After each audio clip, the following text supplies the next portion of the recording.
Hello students, good morning to all of you. How are you all? I hope कि आप सब ठीक होंगे। स्टूडेंट्स, जैसा कि आप जानते हैं हम कर रहे हैं रेस्पिरेशन का लेक्चर 1 हम कर चुके हैं। लेक्चर 1 में हमने क्या जाना था कि रेस्पिरेशन क्या है, टाइप्स ऑफ रेस्पिरेशन के बारे में हमने जाना था, एरोबिक और एनारोबिक रेस्पिरेशन। ठीक है, देखो रेस्पिरेशन में हम करते क्या है, ब्रीथिंग करते हैं। क्या करते हैं? ब्रीथिंग करते हैं। ब्रीथिंग का मतलब क्या होता है? इनहेल एयर को इनहेल करते हैं, और ऐसी एयर को बच्चों इनहेल करते हैं। कभी मत बोलना कि हम जब ब्रीथ इन करते हैं यानी कि हम जब सांस लेते हैं तो हम ऑक्सीजन लेते हैं। ठीक है, हम क्या ब्रीथ करते हैं बच्चों? वी ब्रीथ एयर के अंदर डस्ट पार्टिकल्स हैं वो भी हम ब्रीथ करते हैं। एयर के अंदर कार्बन डाइऑक्साइड है वो भी हम ब्रीथ करते हैं। एयर के अंदर नाइट्रोजन भी हम ब्रीथ करते हैं। लेकिन उस एयर में से हमें चाहिए क्या बच्चों? हमें चाहिए ऑक्सीजन। ऑक्सीजन हमें क्यों चाहिए? ठीक है, ब्रीथिंग इन ह्यूमंस करेंगे तो इसको डिटेल में करेंगे। अभी एक बार ओवरव्यू ले रहे हैं। हमने क्या किया था बच्चों? डाइजेशन किया था। क्या किया था? डाइजेशन। और डाइजेशन में कार्बोहाइड्रेट को ही मान लेते हैं। एंड प्रोडक्ट हमने क्या बना था? ग्लूकोज। क्या बना था बच्चों? ग्लूकोज बना था। अब ग्लूकोज को एसिमिलेट करके हमें कहां लेके गए थे? हम सेल में लेके गए थे। सेल में जो ये आपका ग्लूकोज गया है, इसके दो फेट होते हैं हमारे पास। आधा काम तो इसके ऊपर कहां होगा? साइटोप्लाज्म में। और आधा काम कहां होगा? माइटोकॉन्ड्रिया में। अगर हम बात करते हैं एरोबिक रेस्पिरेशन की, यानी कि जो ऑक्सीजन की प्रेजेंस में होगी, माइटोकॉन्ड्रिया के अंदर क्या होगा बच्चों? जो ग्लूकोज है और ये ऑक्सीजन है, ग्लूकोज और ऑक्सीजन से हम क्या करेंगे? एनर्जी का प्रोडक्शन करेंगे। और इसी कंप्लीट प्रोसेस को हम क्या कहते हैं बच्चों? ये इस प्रोसेस को क्या कहते हैं? हम रेस्पिरेशन कहते हैं। यानी कि हमने ब्रीथ किया, एयर को इनहेल किया। एयर में हमें क्या चाहिए था बच्चों? ऑक्सीजन चाहिए थी। तो हमने जो है ऑक्सीजन किसके लिए चाहिए? कंबशन के लिए, ऑक्सीडेशन के लिए हमें ऑक्सीजन चाहिए। और वो ऑक्सीडेशन कहां होगी? माइटोकॉन्ड्रिया के अंदर होगी। किसमें होगी? माइटोकॉन्ड्रिया के अंदर होगी। ऑक्सीडेशन किसकी करेंगे बच्चों? ग्लूकोज की करेंगे। किसकी करेंगे? ग्लूकोज की करेंगे। ऑक्सीडेशन करेंगे हम प्रोटीन की करेंगे। ऑक्सीडेशन करेंगे हम फैट की करेंगे। और उसी ऑक्सीडेशन से हम क्या करेंगे बच्चों? एनर्जी की प्रोडक्शन करेंगे। किसकी प्रोडक्शन करेंगे? एनर्जी। और एनर्जी किस फॉर्म में होगी बच्चों? एटीपी की फॉर्म में। मीन्स टू से कि हम ये जो एयर को इनहेल करेंगे और डाइजेशन करेंगे, उसका हमारा एम क्या है? To produce energy. और ये एनर्जी की जब प्रोडक्शन होती है by the oxidation of organic compounds, इसी को हम क्या बोलते हैं? डाइजेशन बोलते हैं। अभी बच्चों जो हम कर रहे हैं वो सेलुलर रेस्पिरेशन कर रहे हैं। सेलुलर रेस्पिरेशन में जो हम कर रहे हैं वो हमने क्या किया? स्टार्टिंग में ग्लाइकोलिसिस।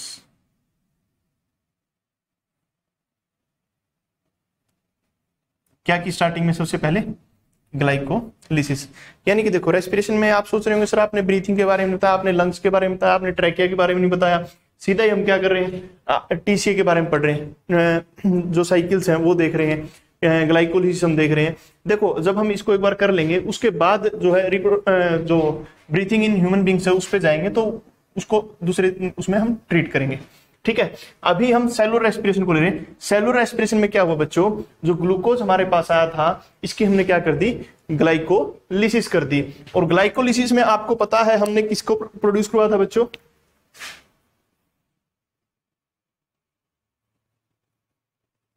पायरुवेट को, या फिर पायरुविक एसिड, कोई भी आप इसमें नाम यूज कर सकते हो। हमने किसकी प्रोडक्शन करवाई? पायरुवेट की प्रोडक्शन कराई। ठीक है, अब हम देखेंगे इस पायरुवेट का वो क्या है, फेट क्या है। अब देखो जो ग्लाइकोलिसिस की प्रोसेस है इसमें हमें टोटल 4 एटीपी मिलते हैं। कितने एटीपी मिलते हैं बच्चों? 4 एटीपी मिलते हैं, जो यहीं पे हमें एनर्जी मिलती है। एनएडीपी मिलते हैं या FADH2 मिलते हैं, वो हम फर्दर देखेंगे। ठीक है, 4 एटीपी मिले, 4 को हमने कंज्यूम कर दिया तो बच गए कितने? 4 में से 2 को कंज्यूम कर दिया। और नेट गेन हमारे पास कितने एटीपी का होता है? 2 एटीपीज का। यानी कि अगर आपसे क्वेश्चन पूछा जाए कि ग्लाइकोलिसिस में कितने एटीपी बनते हैं, तो बच्चों आपका आंसर होगा बनते तो हैं 4। ठीक है, लेकिन 2 की क्या हो जाती है? यूज हो जाती है। 2 क्या हो जाती है? इसमें कंज्यूम हो जाते हैं। 2 कंज्यूम हो गए तो बच के कितने? 2। अगर आपसे पूछे नेट गेन कितना है, तो नेट गेन ऑफ एटीपी कितना है बच्चों? 2 एटीपी। किसमें? ग्लाइकोलिसिस में। और ग्लाइकोलिसिस में हमने देखा एंड प्रोडक्ट क्या बना हमारा? एंड प्रोडक्ट बना हमारा पायरुवेट। क्या बना, पायरूवेट। हाँ, एक और बात जो हमने देखी थी और जो आपको याद रखनी है, एक ग्लूकोज मॉलिक्यूल से दो पायरूवेट या फिर पायरुविक एसिड बनेंगे। कितने बनेंगे, दो बनेंगे। एक से कितने बच्चों, दो, ठीक है, एक से कितने बनेंगे, दो। और एक पायरुविक एसिड है, कितने एटीपी बनाएगा बच्चों, दो एटीपी बनाएगा। एक पायरुवेट ने कितने बनाए, दो एटीपी बनाए, तो टोटल एटीपी हमारे पास कितने बने, चार बने। एक ने दो, दूसरे ने दो, तो टोटल हमारे पास क्या हो गए बच्चों, चार एटीपी हमारे पास प्रोड्यूस हो गई है। ठीक है, ये आप याद रखें किसका, ग्लाइकोलिसिस का। अब हम ग्लाइकोलिसिस के बाद जो हमारे पास पायरुवेट बना है, इसका फेट चेक करते हैं, इसका भविष्य देखते हैं कि इसका भविष्य क्या होगा। ठीक है, आगे मतलब किस किस फॉर्म में हम जो है इसको सेल में यूज कर सकते हैं पायरुवेट को। ठीक है, देखो मैंने आपको बताया था रेस्पिरेशन कितने टाइप्स की बच्चों, टू टाइप्स की। एक है एरोबिक और एक है अनएरोबिक। जो एरोबिक है उसमें ऑक्सीजन को कंज्यूम करेंगे और एनएरोबिक को में ऑक्सीजन को कंज्यूम नहीं करेंगे। ठीक है, तो एरोबिक में ऑक्सीजन हो रही है और एनारोबिक में ऑक्सीजन के बिना हम क्या कर रहे हैं, ऑक्सीडेशन कर रहे हैं किसका, ग्लूकोज का, या फिर हम बोले फूड का। ठीक है, या फिर हम बोले ऑर्गेनिक कंपाउंड्स का। मैंने आपको बताया था कि जो ग्लूकोज है, क्या हमारे पास है, ग्लूकोज है, ग्लूकोज से हमने क्या बनाना है, पायरुवेट बनाना है। चाहे आप एरोबिक में जाओ चाहे आप अनएरोबिक में जाओ, एरोबिक के थ्रू जाओ या फिर अनएरोबिक के थ्रू जाओ, आपका पायरुवेट तो बनेगा ही बनेगा। यानी कि जो पायरुविक एसिड है, ये जो 6 कार्बन कंपाउंड है, ये आपका बनेगा ही बनेगा बच्चों। ठीक है, ये पायरुवेट आपका बनेगा ही बनेगा। किसकी ऑक्सीडेशन हुई है, ग्लूकोज की। जो पूरी की पूरी रेस्पिरेशन है, इसमें हमें किसको ऑक्सीडाइज करना है, ग्लूकोज को ऑक्सीडाइज करना है। यानी कि ग्लूकोज को ऑक्सीडाइज करके पहले तो हमने क्या बना दिया, पायरुवेट बना दिया। अब पायरुवेट को ऑक्सीडाइज करके हम आगे के जो फर्दर कंपाउंड्स हैं वो बनाएंगे। तो अब हमें क्या करना है, पायरुवेट को फर्दर ऑक्सीडाइज करना है, और कैसे कैसे ऑक्सीडाइज कर सकते हैं वो देखना है। तो जो पायरुविक एसिड है हमारा, पायरुविक एसिड के आगे जाके 3 ऑप्शन इसके पास बनते हैं। कितने ऑप्शन बनते हैं बच्चों, 3 ऑप्शन बनते हैं। और ये 3 कार्बन कंपाउंड है, कितना है, 3 कार्बन कंपाउंड। ग्लूकोज हमारा कितना है, 6 कार्बन कंपाउंड है। तो हमने क्या किया, इसको ऑक्सीडाइज कर दिया और इसे 3 कार्बन जो है निकाल ली, और हमने क्या बना दिया बच्चों, पायरुवेट या फिर पायरुविक एसिड बना दिया। अब जो पायरुविक एसिड है, अब जो हमारा पायरुविक एसिड है, पायरुविक एसिड के बाद 2 चीजें आती हैं।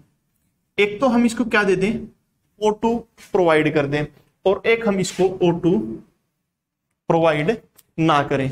यानी कि ऑक्सीजन मिले तो ये कैसे काम करेगा, और ऑक्सीजन ना मिले तो ये कैसे काम करेगा।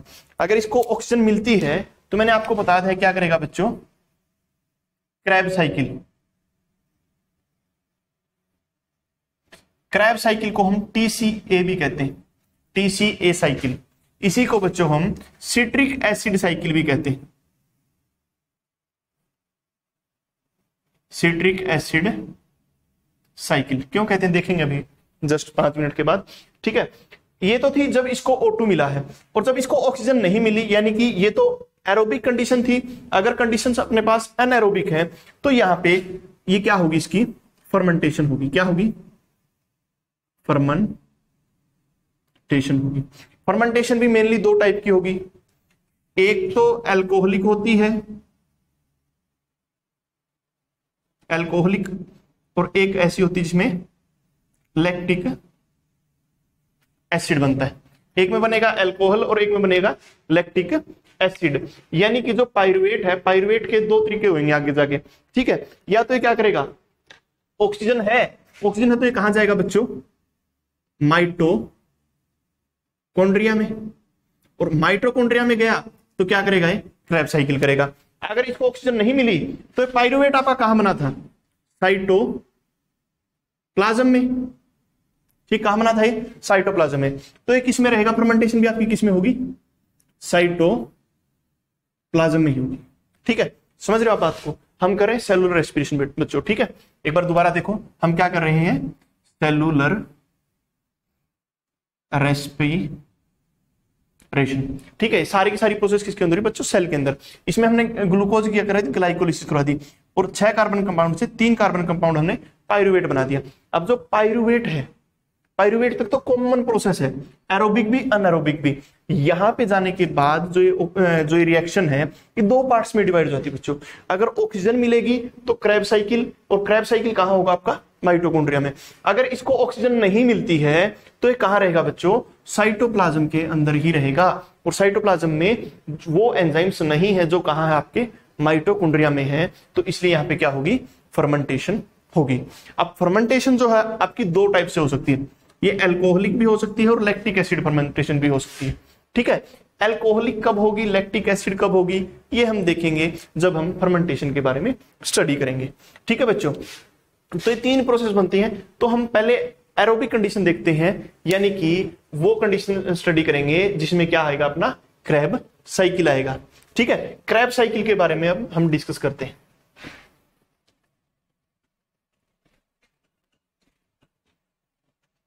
जो क्रेब साइकिल है इसको हम क्रेब साइकिल क्यों कहते हैं, अभी अभी मैंने आपको बोला कि क्रेब साइकिल के 3 नाम हैं। क्या क्या नाम है भाई, सबसे पहला तो क्रेब्स साइकिल। बात करते हैं इसको क्रेब साइकिल क्यों कहते हैं, क्योंकि जो इसका साइंटिस्ट था, जिस साइंटिस्ट ने इसको डिस्कवर किया था, उनका नाम था सर हैंस क्रैब। क्या नाम था भी उनका, sir Hans Krebs. Sir Hans Krebs ने जो है डिस्कवर किया था किसको, क्रैब साइकिल को। इन्होंने बताया था कि क्रैब साइकिल होता है और कहां पे होता है, कहां पे इन्होंने डिस्कवर किया, ये क्वेश्चन भी आपका बनता है। अगर एनटीएससी वगैरह में आप जाएंगे या फिर हायर लेवल का एग्जाम देते हैं तो उसमें आपसे हो सकता है कि क्वेश्चन पूछे कि जो क्रैब साइकिल है ये कहां पे डिस्कवर किया था। तो आप देखेंगे कहां पे, मसल सेल्स में।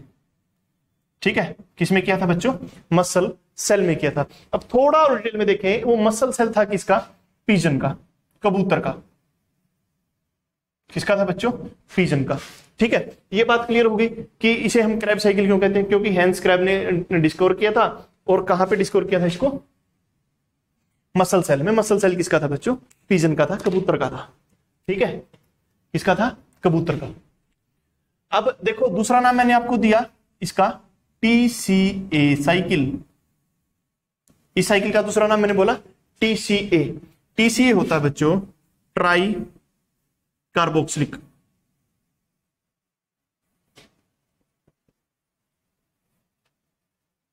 Acid cycle. ठीक है, ट्राई कार्बोक्सिलिक एसिड साइकिल इसको क्यों बना, क्योंकि इसमें मैक्सिमम कंपाउंड है वो क्या कैसे होंगे, ट्राई कार्बोक्सिलिक एसिड होगा, ऐसे जो है वो कंपाउंड बनेंगे। तो इसलिए हम इसको टीसीए कहते हैं, ट्राई कार्बोक्सिलिक एसिड साइकिल कहते हैं। अगला बात, इसको हम बोलते हैं सिट्रिक एसिड साइकिल, CYCLE। हाँ, सिट्रिक एसिड साइकिल। अब बात आती है इसको सिट्रिक एसिड साइकिल क्यों कहते हैं, क्योंकि इसमें जो फर्स्ट प्रोडक्ट बनता बच्चों वो क्या होता है आपका, सिट्रिक एसिड होता है। फर्स्ट प्रोडक्ट क्या होता है बच्चों इसका, सिट्रिक एसिड होता है, इसलिए हम इसको क्या बोलते हैं, सिट्रिक एसिड साइकिल बोलते हैं। देखो नाम तीनों के 3 क्लियर हो गए, तीनों के तीनों एक ही नाम है। ठीक है, गंगाधर शक्तिमान सब क्या है, यही है। अब देखो डिस्कवर किसने किया था, हैंस क्रैब ने किया था। किसमें किया था, मसल सेल में किया था। मसल सेल किसकी, पिजन की। मसल सेल में लोकेशन अगर आपसे पूछे तो कहां किया था बच्चों, माइटोकॉन्ड्रिया में।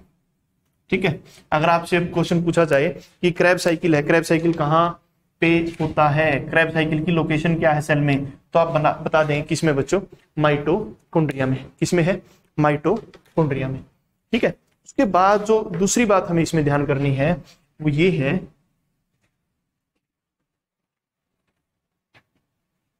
कि जो क्रैब साइकिल है, क्रैब साइकिल में होता क्या है, क्या होता है क्रैब साइकिल में, फर्दर ऑक्सीडेशन होती है। क्या होती है बच्चों, फर्दर ऑक्सीडेशन।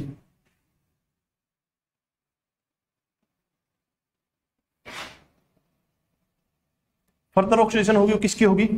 ग्लूकोज की। क्या होगी? किसकी होगी? ग्लूकोज की। किसकी होगी बच्चों? ग्लूकोज की। यानी कि ग्लूकोज से हमने जो ग्लाइकोलिसिस किया था ग्लाइकोलिसिस में हमने क्या बनाया था? हमने बनाया था बच्चों पाइरुवेट। हमारे जो कैमरामैन है वो बड़ा मजाकिया से हैं, ठीक है। हाँ, बहुत अच्छा काम करते हैं वैसे जोगेंद्र जी, लेकिन कई बार मजाक कर लेते हैं तो बच्चों हंसी आ जाती है, ठीक है। हंसना बहुत अच्छी बात है, हंसने के फायदे कभी गिनाऊंगा, ठीक है। तो हमें हंसते रहना चाहिए, क्यों जोगेंद्र जी? हाँ, तो क्या करनी है हमने? ऑक्सीडेशन करनी है, किसकी? ग्लूकोज की। ग्लूकोज की ऑक्सीडेशन आप बोलेंगे सर हमने कर ली थी, ग्लूकोज को ऑक्सीडाइज करके हमने पाइरुवेट बनाया था।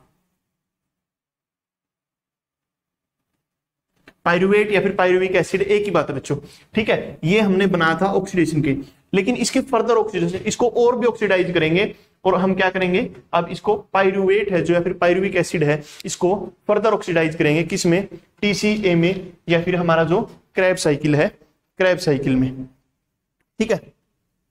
अब पाइरुवेट है जो ये किस में एंटर करेगा? TCA में एंटर करेगा। लेकिन याद रखना बच्चों, कभी भी जो पाइरुवेट है, पाइरुवेट एंटर नहीं करेगा किसके अंदर? TCA के अंदर। पाइरुवेट को हम चेंज कर लेते हैं किसमें? एसिटाइल कोएंजाइम ए में, ठीक। किसमें कन्वर्ट करेंगे? एसिटाइल कोएंजाइम ए में। मतलब थोड़ा सा अगर और डेप्थ में जाएंगे तो ऑक्सीडेशन हम किसकी करेंगे? एसिटाइल कोएंजाइम ए की करेंगे, ठीक है। थोड़ा सा और कॉम्पिटिटिव पॉइंट से हम देखते हैं बच्चों, तो हमें पता चलता है कि जो ये पाइरुवेट से एसिटाइल कोएंजाइम ए बना है, इस प्रोसेस, इस रिएक्शन को हम क्या कहते हैं? Link reaction. क्या कहेंगे बच्चों? Link reaction. क्यों? क्योंकि लिंक कर रही है किसको? ग्लाइकोलिसिस को TCA से, इन दोनों को लिंक कर रही है, तो इसलिए हम क्या बोलते हैं बच्चों? इसको लिंक रिएक्शन बोलते हैं, ठीक है। यहां से जो असली जो आपका क्रैब साइकिल है वो स्टार्ट होता है, तो इसीलिए हम इसको दूसरा नाम क्या देते हैं बच्चों? Gateway reaction. क्या नाम देते हैं दूसरा? गेटवे रिएक्शन, ठीक है। यानी कि हमने ग्लाइकोलिसिस करनी है किसकी? ग्लूकोज की। ग्लूकोज की ऑक्सीडेशन करनी है किसकी? ग्लूकोज की। ग्लूकोज की जो ऑक्सीडेशन है हमने पाइरुवेट में की थी, प्रोसेस का नाम था ग्लाइकोलिसिस। अब जो पाइरुवेट है इसको फर्दर रिड्यूस करना है, लेकिन ये किस फॉर्म में माइटोकॉन्ड्रिया के अंदर एंटर करेगा बच्चों? एसिटाइल कोएंजाइम ए की फॉर्म में एंटर करेगा, ठीक है। अब एसिटाइल कोएंजाइम ए को फर्दर ऑक्सीडाइज करेंगे तो हमें क्या मिलेगा बच्चों? वो है क्रैब साइकिल का प्रोडक्ट, ठीक है। क्रैब साइकिल के बारे में आपने क्या क्या पॉइंट याद रखने? देखो, सबसे पहले डिस्कवर किसने किया था, ठीक है, कहां किया था, ठीक है, वो दोनों चीजें हमने देख ली। उसके बाद जो क्रैब साइकिल है, क्रैब साइकिल में होता क्या है? ऑक्सीडेशन होती है, ये आपको याद रखना है, ठीक है। ऑक्सीडेशन होती है तो इसमें किसकी ऑक्सीडेशन होती है और फर्स्ट कंपाउंड जो है वो कौन सा एंटर करता है इसके अंदर, किसकी हम ऑक्सीडेशन जो है रेगुलर रूप से करते हैं, ये आपको पता होना चाहिए इसमें। अब इसमें हम देखते हैं नेट गेन, हमें लास्ट में क्या देखना है? एनर्जी देखनी है। क्यों? क्योंकि हम क्रैब जो रेस्पिरेशन है, रेस्पिरेशन में क्या करेंगे? प्रोडक्शन ऑफ एनर्जी करेंगे बच्चों, ठीक है। क्या करेंगे? Production of energy. इसकी रिएक्शंस है, जैसे हम क्या है जब इसको वो करेंगे, फर्दर मूव करेंगे, तो एसिटाइल को एंजाइम ए है ना, जो उससे जो पहला प्रोडक्ट बनेगा वो होगा हमारा सिट्रिक एसिड। इसीलिए हमने क्या बोला इसको? सिट्रिक एसिड साइकिल बना। उसके बाद जो फर्दर प्रोडक्ट्स की फॉर्मेशन होगी, लेकिन वो प्रोडक्ट्स क्या क्या बन रहे हैं, कंप्लीट साइकिल जो है आप करेंगे +1 क्लास में। अभी हम जो है इसका ओवरव्यू ही जस्ट लेंगे। तो जब आप किसकी ऑक्सीडेशन करेंगे? हमारे एसिटाइल को एंजाइम ए की, तो हमें क्या मिलेगा? इसमें मिलेगा बच्चों एक एटीपी। क्या मिलेगा? एक एटीपी, ठीक है, प्लस 3 NADH2 प्लस एक FADH2। ये हमें मिलेगा कहां पे? जब TCA या फिर क्रैब साइकिल आपका कंप्लीट हो जाएगा। देखो बच्चों, मैंने आपको एक बात बताई थी कि जो 1 मोलिक्यूल ऑफ ग्लूकोज है उससे क्या बनेंगे, 2 मोलिक्यूल ऑफ पायरुवेट बनेंगे, और 1 मोलिक्यूल ऑफ पायरुवेट है उससे क्या बनेगा, 1 मोलिक्यूल कोएंजाइम ए बनेगा। ठीक है, अब यहाँ पे कितने 2 हैं, एक ग्लूकोज मोलिक्यूल से कितने हुए, 2 मोलिक्यूल हुए, तो यहाँ पे कोएंजाइम ए भी कितने बनेंगे, 2 बनेंगे। तो हमने ये 1 से देखा है, 1 molecule of acetyl coenzyme A will give us 1 molecule of ATP, 3 molecules of NADH2 and 1 molecule of FADH2। अब जो ये मोलिक्यूल्स हैं, अब देखो एक ATP तो डायरेक्ट हमें मिल गया, ठीक है, नेट गेन हम देख रहे हैं जो क्रैब साइकिल उसका क्या है। अगर आपसे पूछे कितने ATP मिलेंगे, तो ATP तो कितने मिलेंगे बच्चों, एक ही मिलेगा। उसके बाद जो 3 NADH2 है, मैंने आपको बताया था एक NADH2 से हमें 3 ATP मिलते हैं, तो 3 into 3 कितना हो जाएगा बच्चों, टोटल हमें कितने मिले, 9 ATP मिले। क्या मिले, 9 ATP हमें मिले। उसके बाद है FADH2, क्या है बच्चों, FADH2। एक FADH2 से हमें 2 मोलिक्यूल ऑफ क्या मिलते हैं, ATP मिलते हैं, तो हमें यहां कितने मिलेंगे, 2 ATP मिलेंगे। कितने मिलेंगे, 2 ATP। अगर बच्चों हम इसको टोटल करें, 9 + 1 10 + 2 कितना हो गया, 12। कितने मिले हमें, 12 ATP मिले from 1 molecule of acetyl coenzyme ए, यानी कि जो एसिटाइल कोएंजाइम ए है उसके एक मॉलिक्यूल से हमें कितने मिले बच्चों, 12 ATP मिले। ठीक है, समझ गए, इतना समझ गए। 12 कैसे मिले, एक तो मिला था अपने को ATP, एक मिला था हमें NADH2, एक मिला था FADH2। एक जो NADH2 है, एक से अपने को कितने मिलते हैं बच्चों, 3, तो 3 से कितने हो जाएंगे, 9 हो जाएंगे, 9 हो जाएंगे। एक से हमें कितने मिलते हैं, 2 मिलते हैं, तो हमें कितने मिले, 2 ATP मिले। अगर इनको सम अप करते हैं तो कितने मिले बच्चों, 12 मिले। अब मैंने आपको बोला कि एसिटाइल कोएंजाइम ए कितने बनेंगे, 2 बनेंगे, तो 2 बनेंगे, तो जब 12 × 2 करेंगे हम, तो टोटल नेट गेन कितना हो जाएगा बच्चों, यहां से 24 ATP का। कितना हो जाएगा, 24 ATP का। ठीक है, एक तो हमें डायरेक्ट मिल गया, क्रैब साइकिल जैसे ही फिनिश होगा तो एक ATP मिल जाएगा। NADH2 हो और जो FADH2 है, अगर इन दो की हम बात करते हैं, NADH2 और एक FADH2, ठीक है, इनसे हमें जो एनर्जी मिलती है बच्चों, वो हम क्या करेंगे, इससे जो ATP प्रोड्यूस करवाएंगे, यानी कि ये जो मैंने आपको बताया है कि इनसे आपको ये मिलेगा, ये जो हमें मिलता है ये हमें मिलेगा ETS से। ETS को बच्चों हम बोलते हैं इलेक्ट्रॉन ट्रांसपोर्ट सिस्टम। क्या बोलेंगे बच्चों, electron transport system, ETS। ETS की कंप्लीट डिटेल जो है आप हायर क्लासेज में देखेंगे। किसमें देखेंगे, हायर क्लासेज में। बस आप ये याद रखना कि इसमें क्या करते हैं, NADH2 और FADH2 को ATP में कन्वर्ट करते हैं, उससे एनर्जी की प्रोडक्शन हम करवाते हैं। ठीक है, तो नेट जो ATP हमारे पास कितने बचे बने बच्चों, अपने पास बचे ये 24। ठीक है बच्चों, तो ये हमारे पास नेट गेन कितना हुआ, 24 ATPs का। अब देखो ये था आपका TCA क्रैब साइकिल या फिर सिट्रिक एसिड साइकिल, ये हमने बच्चों कंप्लीट किया। इसको एक बार जो हमने इस साइकिल में किया है उसको हम क्या करते हैं, रिवाइज करते हैं। क्या करते हैं बच्चों, रिवाइज करते हैं। टेबुलर फॉर्म में मैं लिखता हूं इसको, टेबुलर में ही आपको याद रखना है।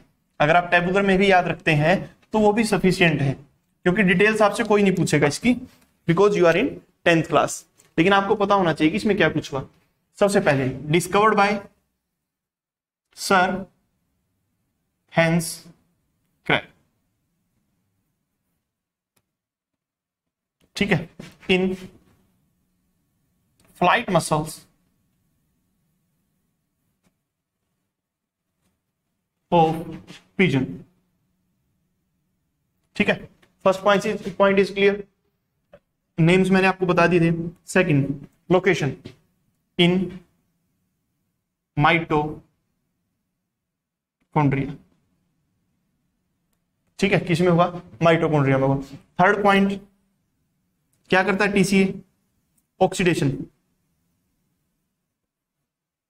ऑक्सीडेशन किसकी करेगा? ऑफ कार्बोहाइड्रेट,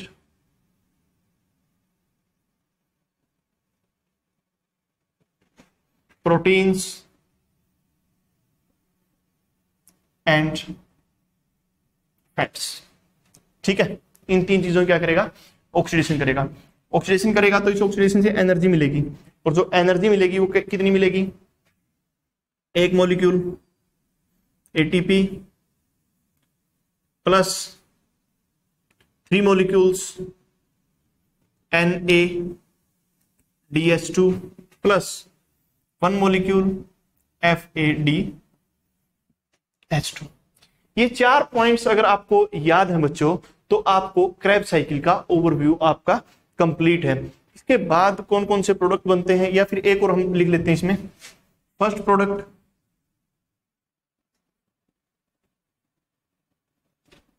प्रोडक्ट आपका क्या बनेगा बच्चों? इसमें बनेगा आपका सिट्रिक एसिड। ठीक है, अगर आपने इतना कर लिया तो बच्चों सफिशिएंट है आपका क्रेब्स साइकिल में, आपके 10th लेवल पे और आपके एनटीएससी और ओलंपियाड लेवल पे। ठीक है, अभी जो हमने अब तक इतना किया है, इसका मैं एक फ्लो चार्ट बनाता हूं। इसका मैं क्या करता हूं? एक फ्लो चार्ट बनाता हूं, क्योंकि यहां पे आपकी एरोबिक रेस्पिरेशन कंप्लीट हो जाती है। क्या होती है? एरोबिक रेस्पिरेशन बच्चों आपकी कंप्लीट होती है।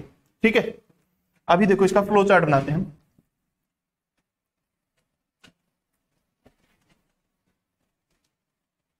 जिसमें कि सारा का सारा जो आपका क्लियर हो जाएगा। ठीक है, सबसे पहले हमने क्या किया बच्चों?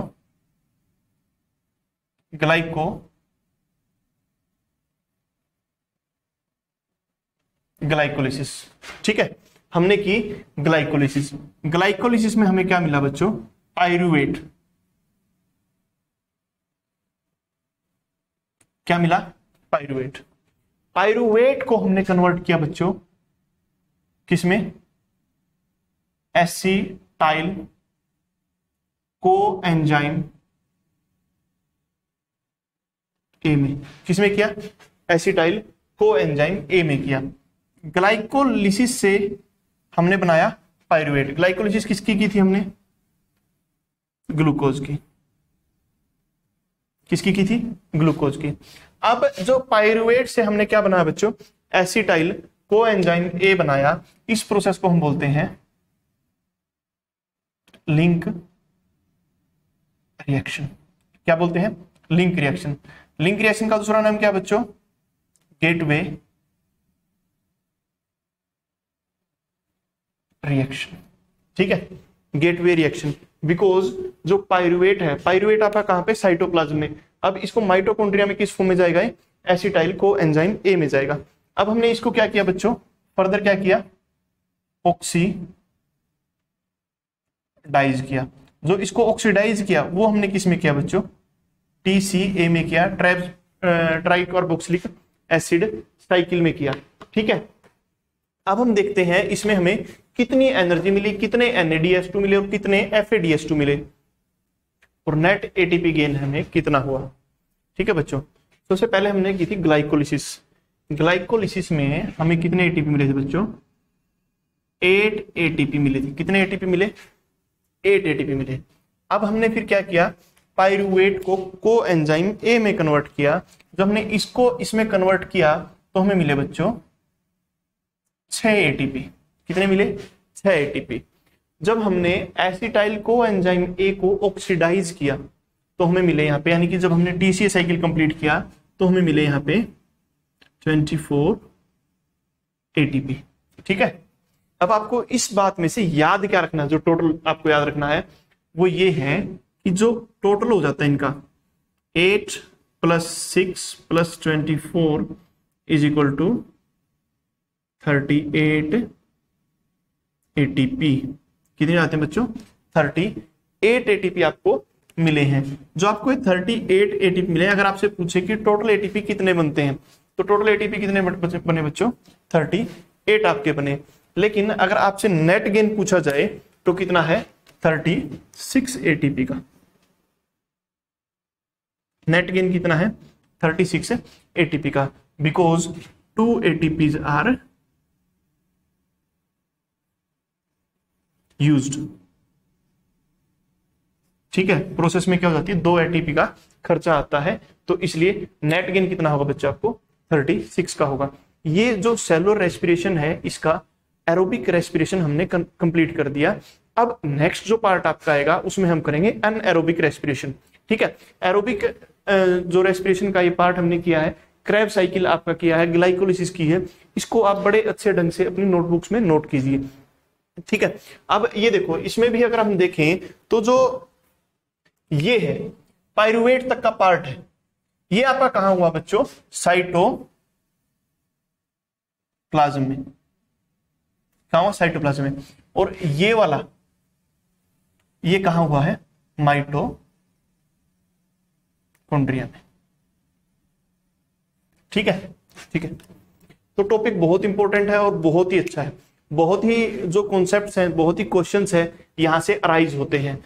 तो आपने अगर ये अच्छे से कर लिया तो ब्रीथिंग में कुछ नहीं बचता बच्चों। ठीक है, सिंपल इनहेल और एक्सहेल है। एनर्जी का प्रोडक्शन अगर आपने सीख लिया है यहाँ से अच्छे से, तो इसके बाद इसमें कुछ नहीं बचा।